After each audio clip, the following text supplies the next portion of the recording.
तो आज हम जानने वाले हैं कि डब्ल्यूबीसी के नॉर्मल रेंजेस क्या-क्या होते हैं और जो डब्ल्यूबीसी हमारा होता है, उसके डिफरेंसेस होते हैं, उसके नॉर्मल रेंजेस क्या-क्या होते हैं।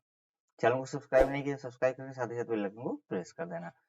तो देखते हैं जो डब्ल्यूबीसी होता है, उसको हम टोटल ल्यूकोसाइट काउंट बोलते हैं और उसका जो रेंज होता है वो 4 से लेके 10, 10 टू पावर 3 माइक्रो पर लीटर यानी कि 4000 से लेके 10,000 तक इसके रेंज होते हैं जो हमारे डब्ल्यूबीसी होते हैं।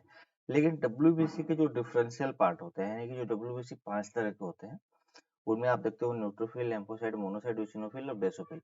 तो जिसमें आप देखोगे न्यूट्रोफिल का जो रेंज होता है वो 40 से लेकर 80% तक होता है। लिम्फोसाइट जो होता है वो 20 से 40% तक होता है। मोनोसाइट जो होता है वो 2 टू 10% तक होता है। इओसिनोफिल 1 टू 6% और बेसोफिल 0 से लेके 2% तक होता है। ये इसके नॉर्मल रेंजेस होता है। ये जो डब्ल्यूबीसी होता है इनके अपना अलग अलग कार्य होता है हमारे बॉडी के अंदर। अगर इन्फेक्शन आता है तो इन्फेक्शन हमारे बॉडी को फाइट करके ये बचाता है। तो उसमें भी होता है कौन से टाइप के इन्फेक्शन के लिए कौन सा डब्ल्यूबीसी सबसे ज्यादा इंपॉर्टेंट होता है। इसके ऊपर चैनल के ऊपर वीडियो है, आप वहां से जाके आसानी से सारी चीजें डिटेल्स में देख सकते हैं। नेक्स्ट आप देखोगे कि एब्सोल्यूट ल्यूकोसाइट काउंट यानी कि ये तो परसेंटेज में हो गया, लेकिन एब्सोल्यूट में अगर देखोगे तो उसका कितना रेंज होता है। एब्सोल्यूट न्यूट्रोफिल काउंट जो कि 2 से लेके 7% तक होता है। एब्सोल्यूट आप लिम्फोसाइट देखोगे तो 1 से लेके 3% तक 3000 तक होता है।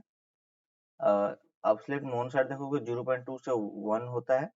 एब्सोल्यूट इओसिनोफिल आप देखोगे 0.02 से 0.5 और एब्सोल्यूट बेसोफिल आप देखोगे तो 0.02 से 0.1 तक इसके नॉर्मल रेंजेस होते हैं।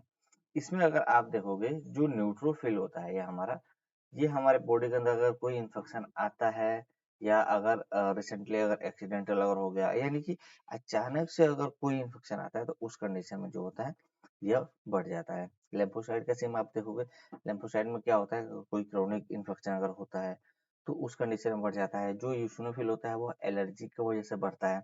आपके शरीर में अचानक से कोई एलर्जी अगर आता है तो उस कंडीशन में देखोगे यूसिनोफिल आपके शरीर में बढ़ जाएगा। और जो हम मोनोसाइट देखोगे, मोनोसाइट क्या होता है आपके शरीर के अंदर कुछ वायरल इन्फेक्शन अगर हो रहा है तो उस कंडीशन में जो मोनोसाइट होता है वह बढ़ जाता है।